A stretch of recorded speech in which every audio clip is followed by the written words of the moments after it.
Cricket 2027 one day বিশ্বকাপ পর্যন্তই বাংলাদেশ ক্রিকেটে কোচের দায়িত্ব পেয়েছেন ফিল সিমন্স। মঙ্গলবারই এই ক্যারিবিয়ান কোচের মেয়াদ বৃদ্ধির বিষয়টি নিশ্চিত করেছে বিসিবি। বাংলাদেশ ক্রিকেটের সাথে দীর্ঘমেয়াদে কাজ করার সুযোগ পেয়ে নিজের সন্তুষ্টি প্রকাশ করেছেন সিমন্স। আন্তর্জাতিক ক্রিকেটে দক্ষ কোচের সংকট চলছে।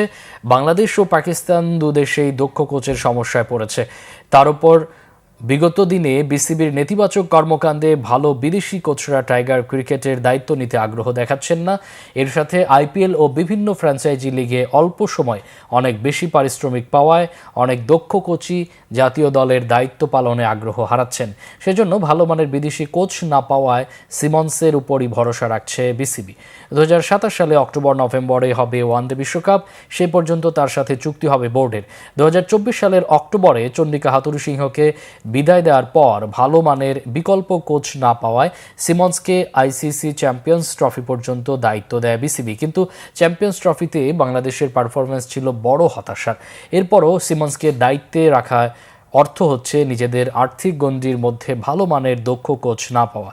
61 বছর বয়সী সিমন্স ওয়েস্ট ইন্ডিজের হয়ে 26 টেস্ট এবং 143 ওয়ানডে খেলেছেন। এরপর গত 22 বছরে জিম্বাবুয়ে, আয়ারল্যান্ড, ওয়েস্ট ইন্ডিজ ও আফগানিস্তানে কোচের দায়িত্ব পালন করেছেন। তার অধীনে 2016 টি-20 বিশ্বকাপ জয় করে ওয়েস্ট ইন্ডিজ, যা তার কোচিং কেরিয়ারের সেরা অর্জন।